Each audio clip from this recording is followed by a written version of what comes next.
Well, hello, everybody. Welcome to a not 2 a.m. edition of the Missing Wolves post-game podcast live stream thing. I'm your host, Andrew Dukowitz, and I am caffeinated and actually awake for this podcast. And today we got Nolan O'Hara, formerly of the Pioneer Press and SI and Bring Me the News, was on the Wolves beat for a few years here, now on to bigger, better things. But Nolan, how's it going, man? It's going pretty good. Appreciate you having me on. I get to take the title here now as like the least recognizable name on the podcast. So feeling good about it, but it should be fun. Fun to be I able don't to, know. We're gonna have some sit back. pretty less recognizable names. At least, like, if people Google you, a bunch of articles will pop up, and not like, There is that. There you have a footprint on the internet forever.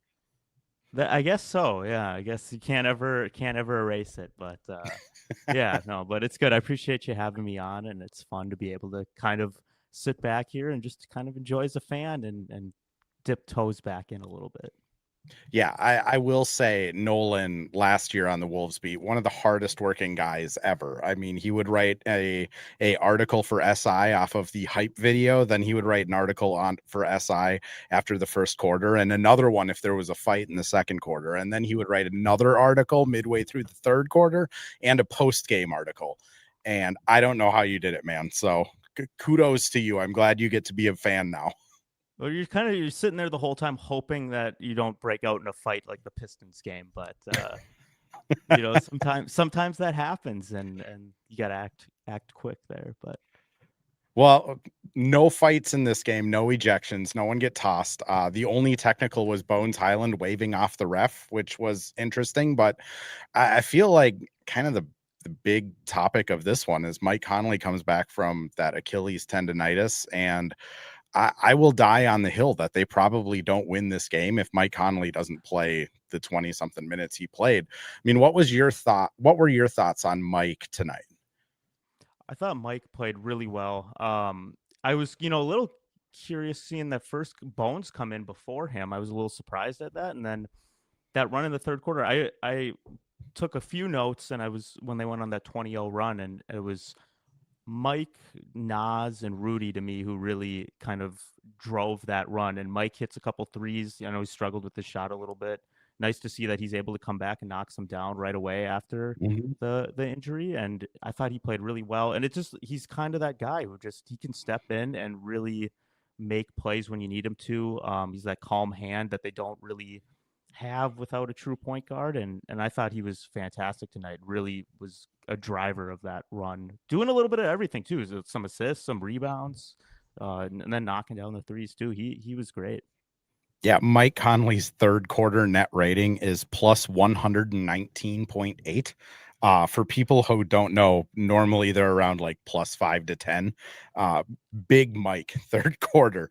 I mean, I would piggyback on that, just saying, uh, Mike, after the game, we asked him just kind of like what this new role is like. And he's like, well, tonight I thought I was going to play 8 minutes. So I think he was expecting to be the guy that comes in for like a 4-minute spell in the third and maybe 4 minutes in the second. But Finch kind of has to just see what can work. I mean, he played 10 guys in the first 15 minutes of this game.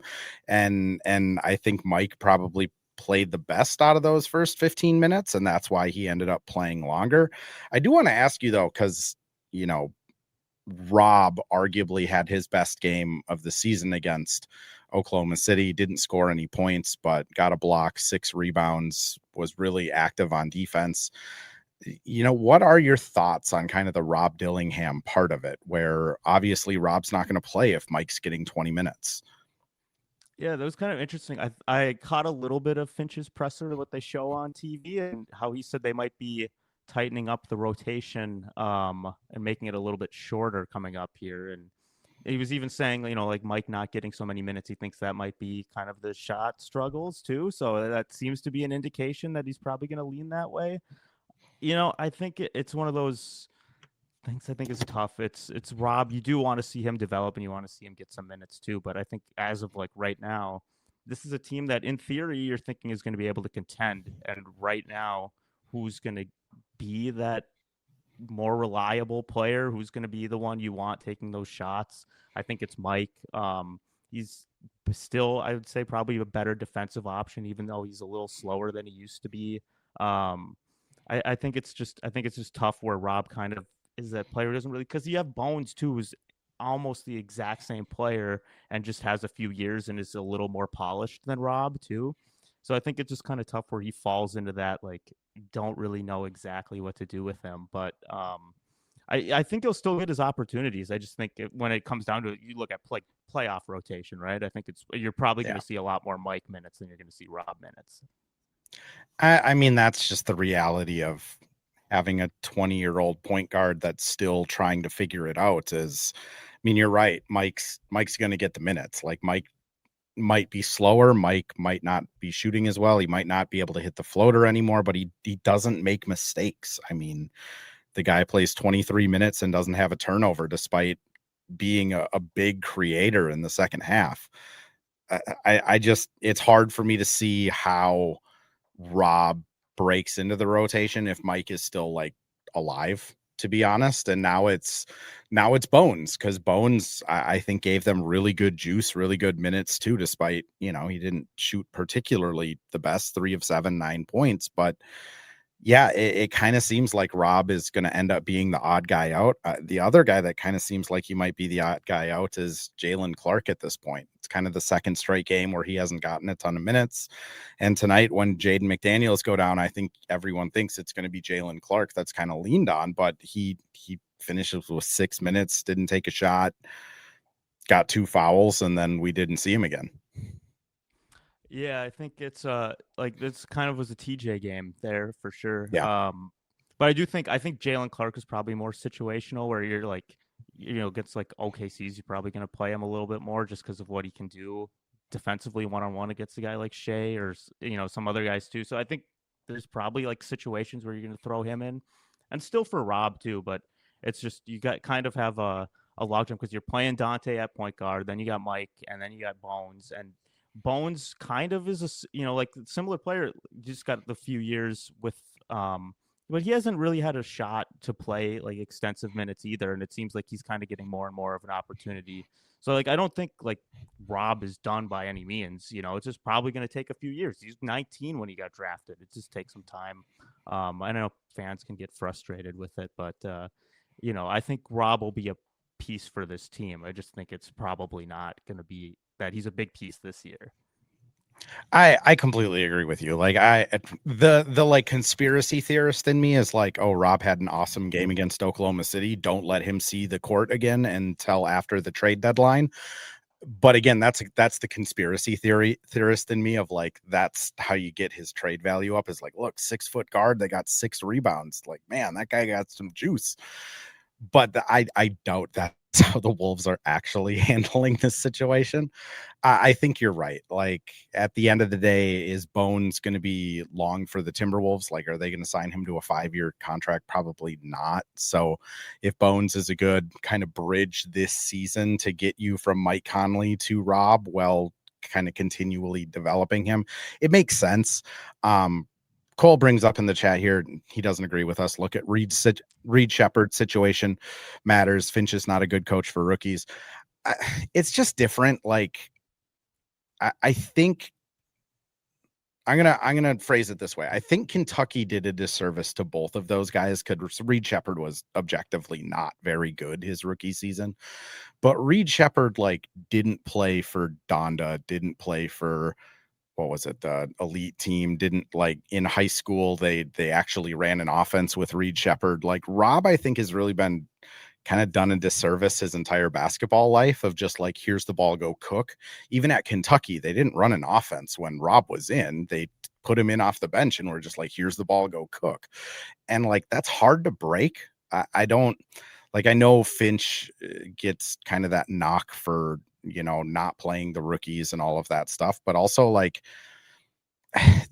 if Rob was playing 20 minutes a night, that probably means TJ and Jalen are getting 0. So I think he's just giving guys opportunities. I don't know, Nolan, what do you think on that situation of just like, one, Reed Shepherd is playing really good this season, and some point guards do take off right away, but I just feel like Rob deserves a little bit of like, hey, he's been given a tough hand. No, I definitely agree with you, and that's kind of clear. Like what he's good at, he's super quick. He's got a good handle. He can score. Like that's clear, but his shot mechanics are a little wonky. And it is kind of like Wonky's you're a nice saying. way of putting it. it's Every a once in it's a a while, someone will come on Twitter after I post a video of him and they'll be like, "Is he shooting a medicine ball?" And I'm like, "Oh God, Rob, I'm sorry." yeah. So it's like his shot mechanics are a little wonky, and it's like you said, it's kind of clear he's played this. Give him the ball, let him go cook, and that's just not the way it's going to work here. I mean, you're not going to have him trying to have dominate the ball over Ant or Julius. He needs to Yeah, learn how to play more of a true point guard, and they're going to want his scoring for sure. But he's just going to need to be able to pick his spots and be able to do the other point guard duties, which I think right now he's probably not super well equipped to do. But working with the coaching staff again, he's 20 years old, right? 20. yeah, I mean, it's not, the time is not running out on Rob by any stretch of the imagination. This is going to take time for him to actually be in this more organized environment. Learn Finch's offense, learn from Mike. I mean, he's got the best mentor in the world in Mike Conley to learn how to play, be that true point guard. And then also just bring his skill set into it. So, I think these things like, Finch won't play any of them, or he's bad at developing players. Like, he's not really bad at developing players. A lot of these guys are not. Like, Nas is 25, right?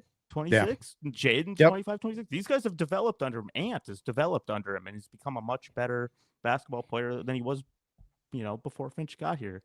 Or I guess I think Finch has been here the whole time Ant has, but you know, he's We developed had these that. guys. We had that 4 months of Ryan Saunders. That was a good time. Yeah, there was that. There was that. Yeah, but but the point being is like Ant has developed into a really great player, and he's gotten better and better every year. And he's having his best season to this point in the season, of his career, and he's done that every single year. He's gotten better and better. So this idea that Finch can't develop these guys, I don't think is really a good take. I think it's just some guys are going to take time, and he is hesitant to play them early, but when they Yeah, earn it, he'll play them. and that's the thing that's like hard to like translate, like from where we sit, like where I get to go and like watch the last 15 minutes of practice. I go to every single one of them, and most of the time while I'm still sitting there, the scout, like the coach scout team and the end of the bench guys start to do their like scrimmage and drill work and stuff, and it's like Rob's not looking great at that either. And like until he can start to look good in the behind the scenes stuff, it's going to be really hard for him to build that trust. And it's like when he's not looking good and like Pablo Prigione's guarding him, like that's not ideal.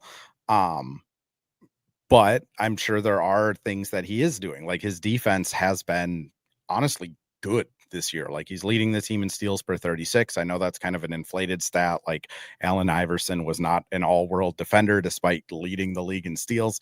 But like Rob's like in the right spot. He tries really hard. He full court presses. Like I do think there are things that he does that are like going to win Finch over eventually. It's just until he can stop turning the ball over constantly and until he like looks comfortable taking a shot, it's probably not going to happen. But let's talk a little bit about TJ here, because I do think TJ deserves a little bit of praise. Had a really good game against Golden State a week and a half ago, plays 30 minutes in it. We don't really see him for like a week and a half since that until tonight. And tonight he looked great. I mean, he hits the 3 threes in the second half, but more importantly, like his defense wasn't awful, which is a big sign of improvement for him. I mean, how did you feel TJ looked tonight? I thought he played really well. I mean, he's a fun player. I really enjoy watching him. He's just so fast the way he moves up and down the court. And the offense is never going to be the worry with him. Like he's a good scorer. He can out transition. He can knock down threes. The issue with him is going to be the defensive side of it, and played pretty well tonight. And I think if he can string those kind of good defensive games together, similar to what you're saying with Rob, like where Rob is, he's gotten a lot better from where he was last year Yeah. defensively, and now he's in the right spots. He's getting steals. As long as TJ can kind of string together some of these good defensive games, and he's shown flashes of it, like in the playoffs last year, he had some games where he looked pretty good on that side of the ball. I think it's the same thing. That's I think really where players earn Finch's trust is on the defensive side of the ball. Like Jalen Clark kind of came in and played one game, and then boom, he was in the rotation last year when they were dealing with injuries. But that's Yep. because he was doing everything on the defensive side of the ball. So assuming TJ can kind of keep up doing that, I mean, there's a lot he's going to play this year. No matter what. Yeah. They need that offense off the bench, but I think if he can kind of stack these games, and tonight was a really good all around game from him. TJ is also especially charming because he hates talking to the media. Like tonight, we got him in the media tonight, and it was just like me, Chris Hines, and like a camera around him because everyone else was talking to Rudy. And like before we came over there, he's just like, Free, did you hear that? Where they said they didn't need to talk to me anymore. Can I go home now? And He like is a when we shy guy requested for him, sure. he's just like, I don't want to do this. I'm like, I know, I'm sorry. But he's a good quote and everything too. So I think he's got to embrace it. And the more he's getting requested, that just means he's doing more good things in the court. So Exactly. I will maybe say one of these days he's going to have to embrace it because it's just going to be more and more. Well, and not that like Finch dislikes anyone on the team. Like I really do think Finch likes all of his players. They wouldn't be here if he didn't like them.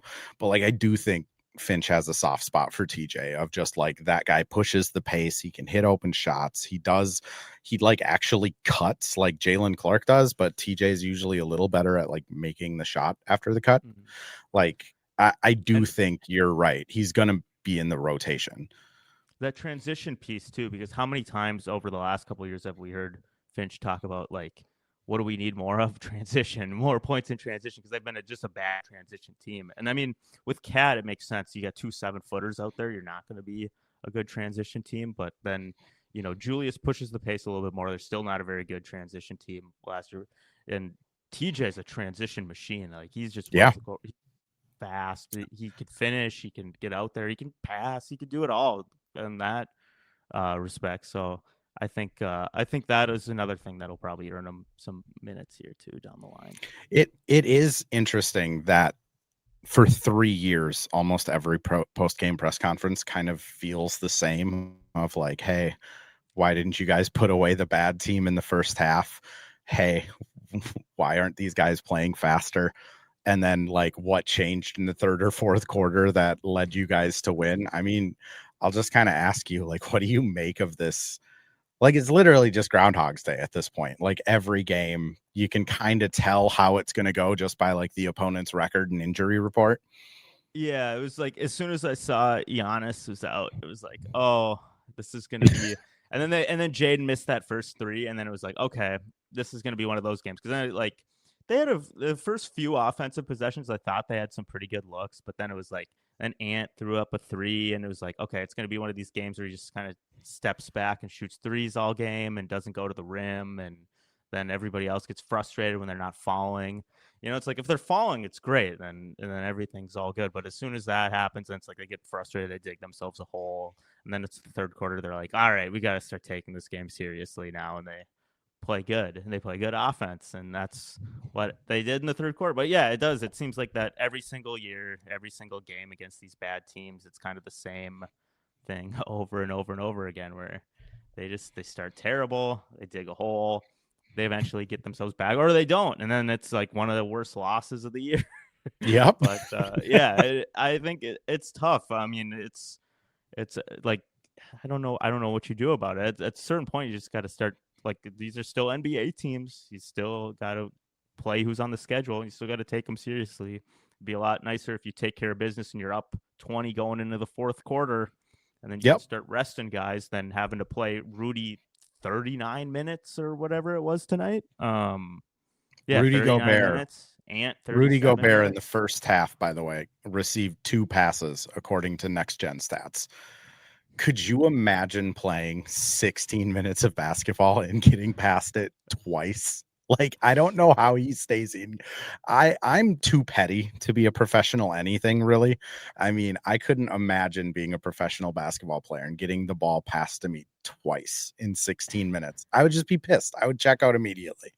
And that's another one of the Groundhog's Day problems is not getting the ball to Rudy, is it happen. That's over and over. Like just hesitation to throw it to Rudy for, I mean, we know the reason, but It's like you got to do it. You got to get the ball to Rudy because I mean, last year there was a good stretch of games last year where they kept getting the ball to Rudy in the pocket, and it was one of those.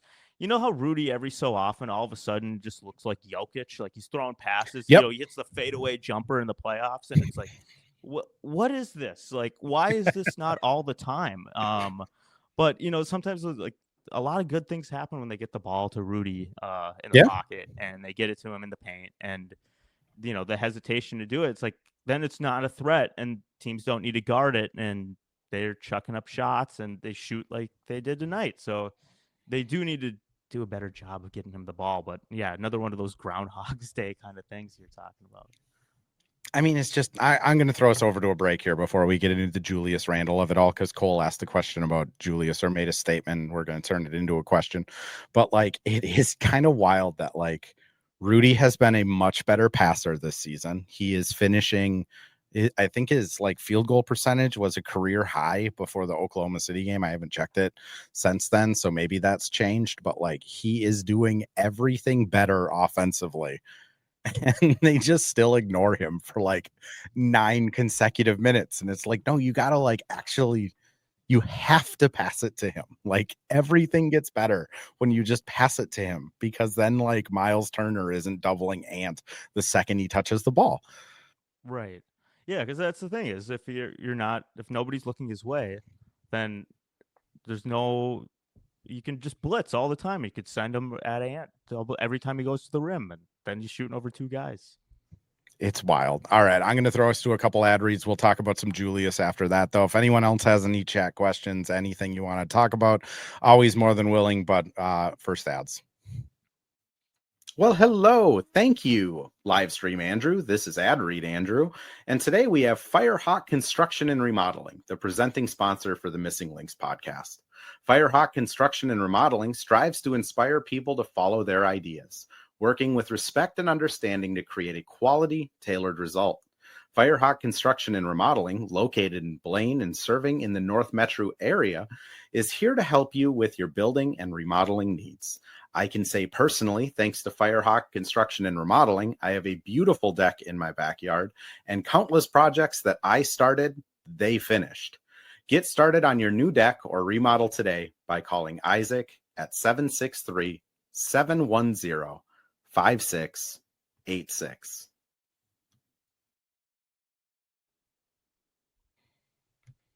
And we're back with another ad read. This time for Pence Homes, the presenting sponsor of Hitting the Hardwood Network. From the best tools and technology to transparency throughout the entire process, Nate Pence and the Pence Homes team is the top choice for buyers, sellers, and is proud to support you and your home ownership goals. Get started today by calling 612-308-1122 or by emailing info@pencehomes.com. Shout out Firehawk and Pence Homes. Let's talk Rudy, or let's talk Julius, not Rudy. Sorry, I was reading comments about Rudy being cracked by Ant post game. I left out the funniest spots. If you can find someone who has the video of Ant screaming other things, it might be out on the internet, but I'm not going to get someone fined, as everybody knows. Cole asks, or states, Ant feeds off of energy. Randle is supposed to alleviate pressure for Ant, but has literally been making it worse. I just kind of want to know your feeling on that, because I do think there is some things that Randle does. I mean, we mentioned pace, right? Like Randle is not a fast basketball player, like not like straight line speed wise, but like his pace is always low. Like it does seem like the Julius possessions sometimes can be really good, other times can feel really plodding. But like, what is your thought on Julius, quote unquote, like making Ant better? Yeah, I think we kind of saw the in the 2 halves this time. Julius didn't score in the second half. I think all 12 of his points were in the first half. It was pretty quiet. I don't know. I think it's one of those pairings that it gets clunky for sure, because Julius is a slow player, but he also creates so much space and opens the floor for threes. Like Ant last year, haven't like starting the year on like the 3-point. I mean, he finished the year with the most threes even made, and that's because Julius takes up so much draws so much gravity in the paint. It's clunky, but I think it's just still kind of beginning of the year figuring it out. I don't know. I don't really have a good answer for it. Like I think it can work. Like I think we saw towards the end of last year and into the playoffs, like that's a pairing that can work. And I think Julius is kind of the closest thing you have to a point guard in that starting lineup right now. And without him, it's gonna be tough too. But I don't know. It still doesn't seem like the most natural fit either. What are your thoughts on it? I agree with you. Like I don't feel like it's the most, I mean, you said it. It's not the most natural fit. Like I think Julius ideally is probably a primary option on like a bad team, which sounds really dismissive and rude, but like the way Julius operates in the post, I think is a lot more similar to like how Cam Thomas plays for Brooklyn, where it's just like get the ball to that guy, let him dribble it for 20 seconds until he makes a decision, and then it is what it is. Like I think that's Julius's like built-in hardwired style. And I think Julius is embracing like Finch's vision and embracing his teammates, and he's done a great job of like breaking out of that style. But when Julius is having an off game, or the ball starts getting sticky, or he doesn't think that it's going to like get rotated back around to him, I think he goes back to those like old habits, and then we see it be really rough, which again, like not saying like it can't work. We've seen it work, but I think when things start going wrong, whether it's ball sticking, not getting officiating calls, shots not falling, I think he reverts back to that, you know, the what he needed to be in LA, what he needed to be in New York, the guy that's scoring 35 and is the hero. And the team just doesn't need him to do that. They literally are just asking him to score 18, get 8 rebounds, and have 8 assists. And that's probably the best version of Julius on this team. I don't know. It's weird because I do think it could work by the end of the season again. Like after, you have all of that trust built back up and you have your full rotation set and all of that, but he just has such a weird play style to put next to like a James Harden type player. Right. It's like it's also too some of his those ISO possessions he has are just the most frustrating. Like sometimes he'll lose the ball. It'll just like you're saying when it gets sticky, it can just be so frustrating. But also at the same time, it's like then there are other times where he's the one guy who can go and get you a bucket when you need it too, and then that's super valuable because like even Cat wasn't really that like go to No, the rim, just muscle your way in, go get a bucket when you need to stop a drought. And Julius has that ability to do that. And that is also really valuable. And that's saved the Wolves a lot too.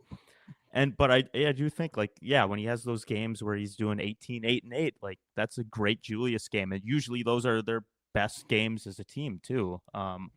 So it's like kind of finding that balance of when he can play that all around game and then still be the guy who goes and can get you a bucket when you need to, but not doing that just out of frustration when shots aren't falling, or like you're just having a rough game. And so now I'm just going to just dribble it around in the paint for 20 seconds and try to make something happen and then lose the ball. It's just a mm-hmm. tough way to balance it. But I think generally, like this year, Julius has done a pretty good job of balancing. It's just trying to get it all to click, and we've seen it with the Wolves the last few years too. It's like they're kind of a team that heats up in January, and then Yeah. they they kind of go through the And then first they're months of off. the year. I mean, they're like realistically they're kind of off to a better start than the usual here. Like they're not they're well above 500. They're not just hovering around 500. And so now they won't probably need to rattle off like 15 wins in a row. But it would be great if they did though. But I think that I, they're just kind of a team that just slow starters for whatever reason. I'm laughing because that's what I've been thinking in the back of my mind the entire season. It's just like if they have their normal January kick it in gear, like this team's going to be winning every game by 40 just because like they are so far ahead from, Randall not throwing the ball to Rudy and like almost getting in a fight that they were in last year. Like if they do what they normally do, this team's going to be the 2 seed. If this is just the team, they're probably going to be the 4 or 5 seed. And like, that's still better than they were last year. I don't know. I'd like to get your thought on Randall. Like, I'm going to preface this by saying, like, I think everyone in the locker room really likes Randall. I think he gets along with people. He obviously wants to be here. Like, I think he probably could have gotten 32 million from any team in the NBA that was willing to pay him that. Like, I think there is like a genuine, he likes being here. The goosebumps thing, like that, he actually thinks that's like pretty hilarious that like an internet meme is turned into a nickname for him. Like, but do you feel like he's going to be like a long-term piece for this team? Because the fit stuff does concern me at times. Yeah, it is tough. I mean, the contract would say he's here for, the next 3, I believe 3 years, right? 2+1. Yep. 2+1. Yeah. So that's what the contract would say. I mean, there is the point guard question and, who's on the market. So whether they decide to do that and try to go after a point guard. I don't know. I would be hesitant. I'm always hesitant to blow things up, especially midway through the year, right? Because it's like you can go trade for, the name out there is LaMelo Ball, right? Or I guess now James Harden too is out there. Mm-hmm. Those are kind of the names out there. It's like you could do that, but then you got to redo the chemistry thing all over. And so then it's like you're starting at the beginning of a typical Wolves season of how long does it take to figure out the chemistry with new pieces.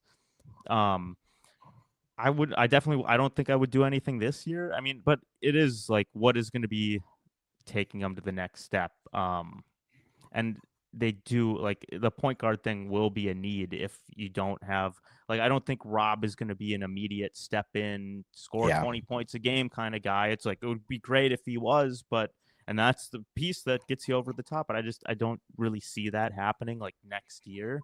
So if they feel like they need to go out and get a point guard, Julius is the piece you have that you can move. I mean, you could move Nas too, but it feels like the core of this team is Nas, Ant, and Jaden, and that's the 3 that are going to stick around. And if you need to go add a point guard to that, he seems like the piece that would move. But I think you let it play out this year, see how far you get, see if you can give OKC a better run, because they're obviously the front runners again this year. And if you bow out earlier, if you bow out at the same time, if it's clear you're just not going to be able to get through that team, then you got to try to make some changes to be able to beat them. But I think now you just kind of let it see how it goes the rest of this year. Now that they have some chemistry, I mean, like you said, we're off to a much better start than we were last year. They have some chemistry, and it's just kind of figuring out the pieces of the young guys, really, with Nikhil gone and working them in and how they fit in and how Mike fits into this new role off the bench with Dante in the starting lineup. And figuring out all that goes. The starting lineups played pretty well for the most part. And build the rest of the chemistry and see how far it goes when you actually start clicking in January. And who knows? But I think you wait till the end of the year to start looking at anything like that. Again, people who listen to the show know that that's my position on it. I mean, if they wait until after they make their first round selection, they can trade the 2033 first round, they can do the 2032 pick swap, and they can trade whoever they pick this year. It just makes more sense to wait until the off season. They'll be under the first apron and just hard capped. Like everything's easier if you wait until July. I just wonder, part of the genius of Tim Conley, in my opinion, at least, is like, Rudy plus, Dante gets you to 48 million or so. Julius plus Dante gets you to 54. Like they have set this roster up to be able to take a big swing, and like, who knows who that's going to be. Like, I don't think Giannis is going to get traded in the middle of the season. Like, the Bucks can get more in the off season. I don't think Giannis is like sabotaging the team culture. Like, Theonis looked like he was super involved. I imagine Theonis is part of the Giannis trade. Like, it just makes more sense to do it this off season. I do wonder though this year, like what move could they make that would help a little? And I'll preface it by just saying I think Chris Finch brought up Kyle Anderson like 3 times at the Head Flyer event last year. Like, what do you think their need is this year? Well, Finch loves Kyle Anderson, that's for He sure. does. Like I He feel like brings he's him up never like loved a weekly. player. I feel like he's never loved a player more than Kyle Anderson. Just for whatever reason, slow mo. That's his guy. I mean, he does. I mean, obviously, slow mo does a lot of things really well. Plays the game just really sound, but I don't know because it's like you go the missing piece to the team is a starting caliber point guard, right? And it's Right. like, what's a small? You could go trade for like a backup point guard. Like a couple years ago, they brought in Monte Morris, and you could bring in like a Tyus Jones. But like, is that really a big upgrade over Mike coming off the bench? Like, probably not. So I think it's kind of like the move you make is feel like if you feel like LaMelo Ball, there's a deal, if there's a starting point guard out there that you really like, you feel like fits in really well with the team, and there's a chance at it, like, and you don't think it's going to come around again, I guess you make that move. If you think that's what the team needs. I mean, I'm not Tim Conley, so I don't have to make any decisions. But the point guard thing seems like the biggest. I don't really know what else. It doesn't feel like there's really a need anywhere else, right? It's like you got your big set with Nas and Rudy, and you got your rookie who could potentially be something. Only 7 years pro basketball or playing Yeah. basketball, and you He's never know. He been looks like okay in Iowa. Like, yeah, and it's like he could probably work his way up at some point. Probably not this year, but I don't know. I don't really know what else you need besides a point guard, and yeah, I don't think a I backup caliber point guard makes any difference. I am now I'm head first in the Kyle Anderson conspiracy. There's no way Utah doesn't buy him out. He's making I think he's making under 14 million. So the Wolves will be able to sign him, even though they're first apron locked. And there's some weird MLE exception rules with the first apron, but I think they are able to sign him. I think Kyle Anderson is just going to get picked up in January, and that's their move. Like, I completely agree with you on the point guard side. I don't think like Tyus, does he get you that much better? Like if you go out and trade for Kobe White, you're giving up Dante and like Rob, and then like your bench is worse and you lose the shooting of Dante. Like Trey Jones, I see out there a lot. Like again, like does Trey Jones to match his salary and trade for him? You're probably losing like TJ and Rob or Clark and Rob, and then your bench is worse, but you have a slightly better like backup point guard option. To me, the move outside of Kyle Anderson, like maybe a backup center that just is more like the yin to Rudy's yang of like bringing in a Jock Landale from Memphis if they're willing to part with him as they sell off pieces, try and get like Brooke Lopez from the Clippers to come in and just be like a guy that can stretch a little bit more. But that's like a situational big. Like I don't think you're going to have to give up a ton to get like a big that'll play every third game. And I don't think that's probably something they need to go out and hunt. But yeah, I'm kind of like you. It just, there's nothing really out there that I think like giving up what they would have to give up now versus the off season. And then what is that team afterwards when like if you go and trade for LaMelo Ball, like LaMelo Ball has to learn with Rudy, and you've covered the team for years. I've been here for a couple of years. Like we know how that goes. It takes a year for a player to learn how to play with Rudy. It does. It takes time, and yeah. So like that's the thing is where like that's the move you make is probably going out getting like a really good starting caliber point guard if you're making a big move, right? Because like yeah, like you said too, it's like what other point guard does it really beat? I mean, you have to like how much better does it make you than the Bones Rob Mike combo is essentially what you're looking for. Something that makes you Mhm. substantially better than playing some combination of those three guys. And there's not that many names out there that do it. And so like that's kind of what you need to bring in. And then it's other things like Kyle Anderson. Could you bring him back? I mean, Be fun. I would not be shocked by that at all. Then the young guys, defenders or cheerleaders from the Wolves fans will not be happy Because then TJ minutes Jalen are Clark and gone. TJ are Yeah. not playing at all. Then it is It's going to be Kyle Kyle Anderson time. Anderson, Naz Um, Reid, and Mike Conley off the that's bench. the bench. Yeah. So I could see that. But yeah, I don't really know. I don't know. I wouldn't envision any big moves happening here before the end of the year. But Tim Conley's taken some big swings before. I didn't expect that cat trade either. Mhm. So you never know. But yeah, That's the flip I don't side of see it. anything that just gets you better. But Tim might. So That's the flip side of it. I mean, truly, like every trade has kind of come out of. I think the only one that hasn't was the D'Lo one.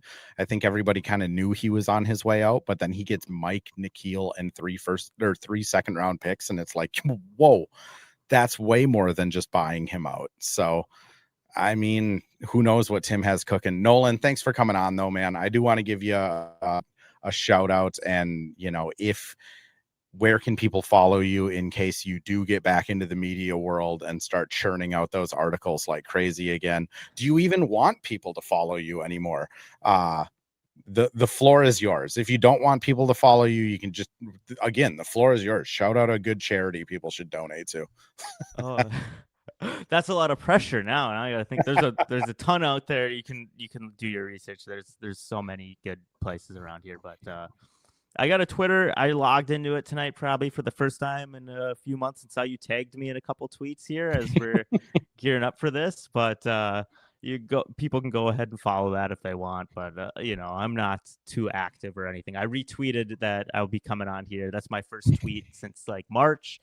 So you're not going to get a lot out of that, but you're more than welcome to tag along in case Andrew ever tags me in another podcast here. But I appreciate you having me on. It's been fun. Hey, man, always a pleasure. We've spent way too much time talking last year to not get you on the pod at least once. Hopefully we do it again in the future. For anyone that's in here that showed up a little late, this does get posted as a podcast that publishes tomorrow. So that would be the 22nd, Monday at 7 a.m. As soon as we end here, it does get published on YouTube and it lives on forever on X as well. If you can't wait until tomorrow, you can rewatch it at those places. Thank you, everyone, for listening. We will be back with Nolan's best friend, Nadine Babo, after the New York Knicks game. So she will be irritated that she was not able to join us for this one, but we'll be back after the Knicks game, hopefully after another win. I mean, you can't rule that out with this Wolves team that they go out and just put another really good team kind of in the dirt. Definitely. Should be fun.